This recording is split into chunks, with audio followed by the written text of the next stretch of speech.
There is a version of container gardening that most people never quite reach. Not because it requires exceptional skill or specialized knowledge or a particularly green thumb, but because the path to it isn't obvious when you're standing in a nursery in spring, surrounded by plants that all look equally promising and equally beautiful in their 4-inch pots. The path requires understanding one fundamental principle that separates container gardens that thrive from container gardens that merely survive. The principle is this: the plant does the work, not you. The gardener's job is to choose correctly, to select plants whose biology is genuinely suited to the conditions a container imposes, and then to step back and allow those plants to demonstrate what they are capable of when their natural strengths are matched to an environment that calls for exactly those strengths. Container life is demanding in specific ways. Limited soil volume, roots exposed to temperature extremes, faster drying cycles than open ground, less thermal buffering against late frosts and early heat. A plant that is genuinely well suited to those conditions doesn't just endure them, it performs through them. It grows through conditions that would stress a less adapted plant.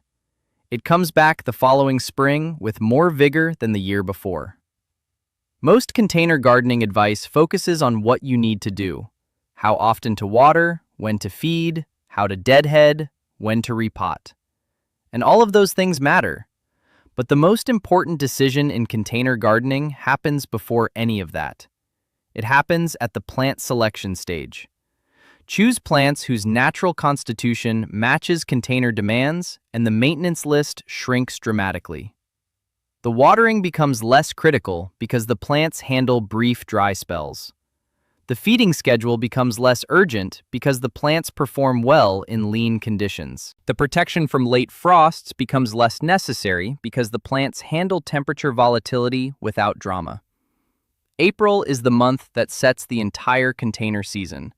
The plants you put in containers this month, in the cool, moist conditions of early spring, establish the root systems that determine everything about how the container performs through summer, autumn, and into the following year. April planting in cool soil builds deeper, stronger, more drought-resilient roots than warm season planting ever produces. Every plant on today's list was chosen because it exploits that April establishment window with particular effectiveness, and because, once established, it grows strong with a level of care that genuinely fits into a busy life. 9 plants. 9 different expressions of the same principle. Let's go through all of them. Number 1 is Sedum Autumn Joy. Sedum Autumn Joy opens this list because no other container perennial demonstrates the grow strong with minimal care principle more completely, more comprehensively, or more visibly than this plant. The toughness is written into its biology at the cellular level. Those thick, fleshy, succulent stems and leaves are not just aesthetically distinctive, they are functional water storage organs that give the plant an internal drought reserve that operates independently of whatever you are or are not doing with a watering can. When an established Autumn Joy container goes several days without water in July heat, because you were traveling, because the week got away from you, because life intervened in the way that life does, the plant is drawing on that stored cellular moisture while its metabolism slows to a conservation rate that minimizes water loss without showing visible stress. The floppy, wilting response that most container plants display within 24 hours of being dry is simply not in Autumn Joy's behavioral repertoire. It sits in the container, looking composed and architectural, while the potting mix around it dries. And then it responds to water when water eventually arrives with the same unhurried confidence it brings to everything else. The 4-season performance that Autumn Joy delivers compounds its minimal care credentials with a complete ornamental contribution that operates without any input from the gardener across every stage. Spring emergence is architectural and immediately attractive. Those thick, blue-green, succulent rosettes pushing through the potting mix in early April with a sculptural quality that looks designed rather than simply grown. Summer bud development provides structural interest for weeks before the first flower opens. The autumn bloom, Flat-topped flower heads deepening from rose pink through copper and bronze and warm mahogany as temperatures drop is one of the most genuinely spectacular late-season container performances available. And through winter, dried seed heads provide structural presence and bird-feeding value without any intervention required. April planting captures the crown growing point development that is most active in cool, moist conditions, producing more stems in the first season than a later planting would generate, which means more flower heads and more architectural presence by the time autumn bloom arrives. Apply the Chelsea chop, cutting back by a third in late May, to ensure compact, self-supporting stems as the plant matures. Use a lean, well-drained potting mix because rich, moisture-retentive soil produces floppy stems that undermine the architectural quality that makes autumn joy beautiful. Those two actions constitute essentially the entire seasonal management requirement for a container plant that delivers 4 seasons of escalating beauty year after year. Number 2 is lavender. Lavender's minimal care credentials in containers are inseparable from its origin story. The wild lavender that gave rise to every garden variety you can buy today evolved on sun-baked limestone hillsides, rocky coastal cliffs, and exposed mountain slopes in conditions of extreme heat, severe drought, nutrient-poor stony soil, and constant desiccating wind that most garden plants would not survive for a single season.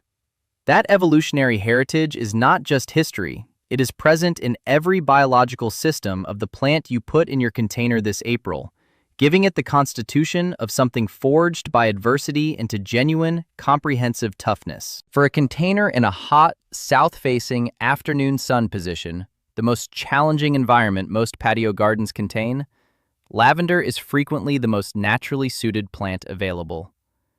The aromatic volatile oils that saturate every part of the plant and create that legendary fragrance serve a function beyond scent. They coat every foliage surface with a moisture-sealing aromatic barrier that dramatically reduces transpiration in conditions of heat, wind, and dryness that would shut down most other container perennials. The silver-gray foliage reflects solar radiation before it can overheat the leaf surface. The woody crown base conserves moisture through dry spells with an efficiency that non-woody perennials simply don't possess. The minimal care requirement for container lavender is specific and simple. 1 part coarse grit to 2 parts lean potting mix in a terracotta container. Full sun without compromise. A light trim after each bloom flush to encourage fresh, aromatic growth. Never sitting in standing water. Those 4 conditions, maintained consistently, produce a container lavender that grows stronger every season, expanding its woody crown, deepening its root system, producing more flower spikes and more intense fragrance with every year it remains in the same well-chosen pot. Hidcote and Munstead are the most reliably tough varieties for cold climate container gardening, with the highest essential oil concentration and the most compact habit for manageable pot culture. Phenomenal handles heat and humidity better than any other variety for gardens where summer moisture is unavoidable. Choose the variety that matches your climate's specific challenge, and lavender will meet that challenge with a biological toolkit that required no assistance from you to develop. Number 3 is yarrow. Yarrow's qualification for a list of minimal care container perennials begins with the distribution range that is perhaps the most persuasive argument for any plant's toughness. Found wild from the Arctic edge of Zone 2 through the hot, dry hillsides of Zone 9, in soils ranging from frozen northern clay to sun-baked southern gravel, in conditions from coastal wind exposure to inland heat extremes, yarrow has evolved into the most climate-broadly adapted ornamental perennial in the temperate world. And that extraordinary adaptability translates directly into a container performance that requires less from the gardener than almost any other flowering perennial on today's list. The drought tolerance mechanism operates at multiple biological levels simultaneously. The deeply penetrating root system mines moisture from the lowest layers of the container volume long after the upper potting mix has dried completely. The finely divided, feathery foliage presents minimal surface area to desiccating sun and wind, and the aromatic oil coating on every leaf surface adds a moisture-sealing quality that reduces transpiration to rates that allow the plant to maintain active growth through dry spells that would visibly stress most other container plants. Yarrow Moonshine is the container variety that delivers the most refined ornamental result from that tough biological constitution. Flat-topped golden flower clusters above fine silver-green foliage held at a mid-height that creates exactly the horizontal structural layer that makes a container composition look designed rather than assembled. The silver foliage remains attractive through every season, including the months when the plant isn't in bloom, which means the container contributes continuous visual interest without requiring any flowering performance to justify its presence. The rhizomatous spreading habit that makes yarrow such an effective space filler in garden borders operates within the container volume in a way that steadily increases the plant's root mass and above-ground presence each season.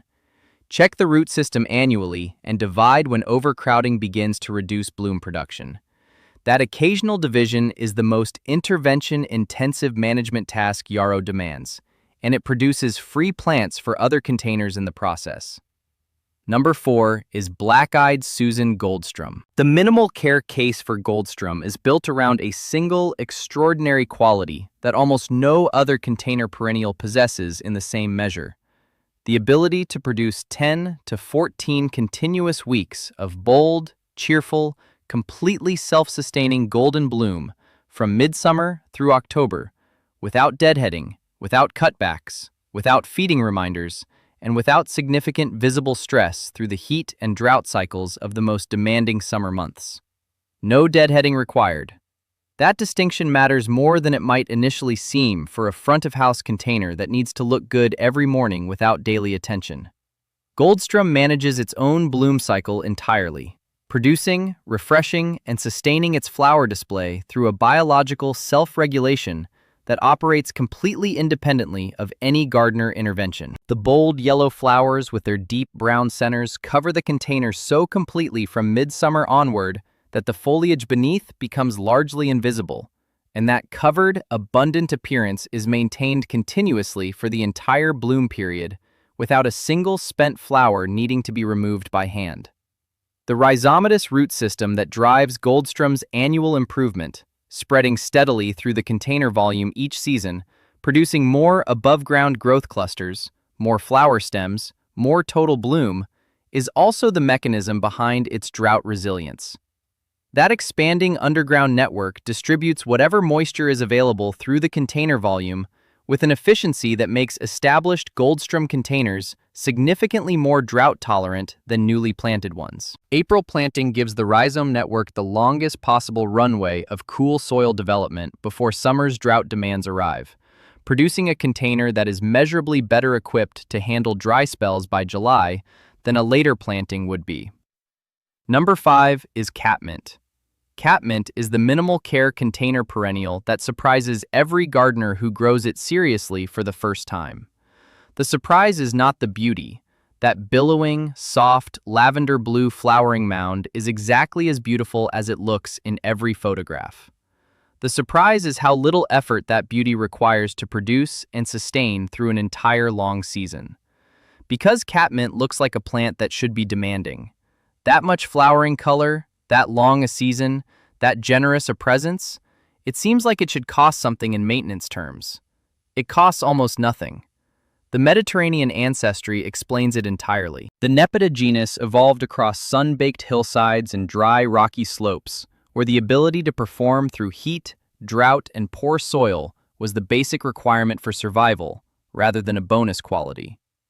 The aromatic volatile oils that create the characteristic cool, herbal fragrance, the quality that makes catmint so pleasant to brush past on a warm evening, coat every foliage surface with a moisture-sealing barrier that reduces transpiration dramatically in hot, wind-exposed container positions. The same biology that makes catmint smell wonderful is the biology that makes it tough. The 3-flush rebloom cycle is the management framework that unlocks catmint's full seasonal performance, and the time investment it requires is genuinely minimal. After the first generous lavender blue flush finishes in early summer, Cut the plant back by half. 5 minutes of work. Within 3 to 4 weeks, a second flush of fresh growth and new bloom pushes through. After that second flush, a lighter trim encourages a third wave of color in early autumn that carries the container edge beautifully toward the first frost. 3 seasons of bloom from 3 brief interventions. That is the complete seasonal management requirement for one of the most continuously beautiful container perennials available. Walker's Low is the variety that delivers the most rewarding container performance, mounding to around 2 feet, spilling attractively over the rim, and building into a progressively fuller and more floriferous specimen with every season it returns to the same pot. Number 6 is coneflower. Coneflower earns its place on a minimal care list through a quality that most people don't associate with plants that produce large, bold, colorful blooms. Genuine self-sufficiency. Once the taproot has established through the cool April weeks and the plant has settled into its container, it manages its own flowering cycle, its own drought responses, and its own seasonal transitions with a completeness that leaves the gardener with almost nothing to do except appreciate the performance. The deep taproot is the foundation of everything. In a container of adequate depth, 14 to 16 inches minimum, it penetrates to the bottom of the growing volume, anchoring the plant, storing water and nutrients in a biological reserve that sustains the container through the dry spells that inevitably arrive in a busy season. A coneflower container in midsummer heat that misses several waterings does not collapse. The taproot is drawing on reserves. The plant continues. This is the minimal care quality that prairie evolution built into echinacea across thousands of years of surviving Great Plains summers, and it is fully present in every container specimen that gets the root depth it needs to express it. After the bloom season, leave the seed head standing. This single act of not doing something, not deadheading, not tidying, provides winter bird-feeding value that brings goldfinches and other seed-eating birds to the container through the coldest months. Minimal care producing maximum ecological return. Number 7 is Russian sage. Russian sage holds the drought tolerance record on this list, and the argument for its minimal care credentials is built entirely on its native habitat, the semi-arid steppes and rocky mountain passes of Central Asia, where surviving without reliable water was not a seasonal challenge, but a permanent condition. Every stem and leaf surface is coated with fine silver hairs that reflect solar radiation before it heats the leaf and accelerates moisture loss. The leaves themselves are small, aromatic, and deeply cut, minimizing surface area and wind resistance simultaneously. The woody crown has demonstrated the capacity to survive complete aerial dieback from extreme drought stress and regenerate from the root base, an ultimate survival mechanism that makes Russian sage essentially impossible to kill through neglect alone once established. One annual management task defines the entire Russian sage care calendar. Cut it back hard to 6 to 8 inches every spring as new growth begins. That single action, taking minutes, is the complete maintenance requirement for a plant that delivers months of shimmering lavender blue fragrant beauty from midsummer through autumn in the most challenging, hot, dry, exposed container positions available. Number 8 is ornamental salvia. Ornamental salvia delivers the most architecturally beautiful bloom display on this list, from a plant whose self-supporting growth habit, drought-efficient root system, and rapid rebloom response make it one of the least demanding structural container perennials available. Those upright violet-purple spikes stand without staking through wind and rain. The compact mound form requires no pruning to maintain its polished appearance. Post-flush cutbacks, a brief trim after each flowering wave, trigger a rapid fresh rebound within 3 to 4 weeks. Full sun of at least 6 hours is the single non-negotiable requirement. Provide that, and salvia manages everything else itself. Number 9 is creeping thyme. Creeping thyme closes the list as the most genuinely indestructible plant here. Hardy to zone 4 in containers, capable of going 5 to 7 days without water in summer heat without visible stress, and requiring nothing beyond full sun and excellent drainage to produce its extraordinary carpet-level flowering display.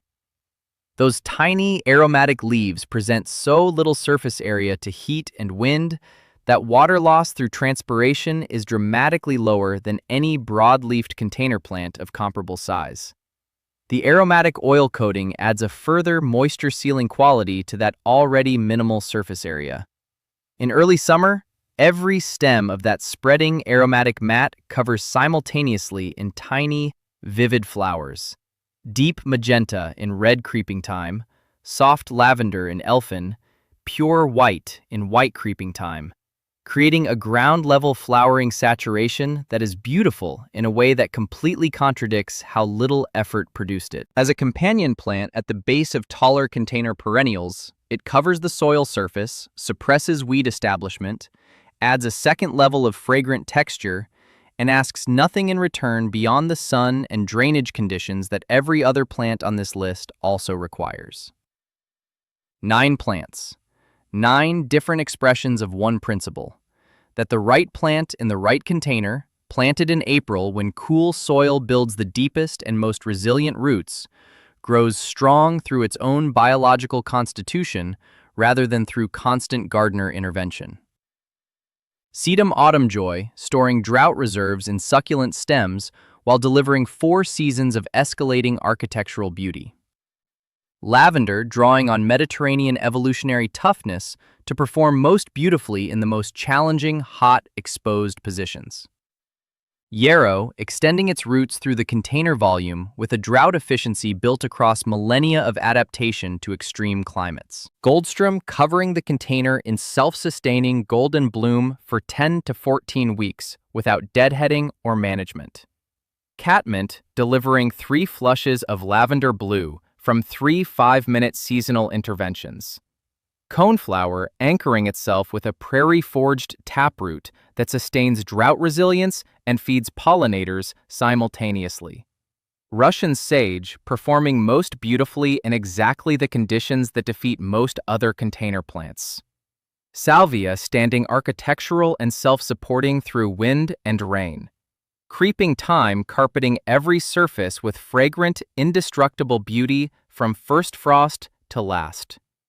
Plant them in April, water them through the first 6 weeks of establishment, then step back and allow 9 constitutionally tough, biologically resilient, genuinely minimal care perennials to do what they were built to do: grow strong, look beautiful, and come back better every single year. Sonnet 4.6. Thank you for watching this video. Click here to watch another video that might interest you.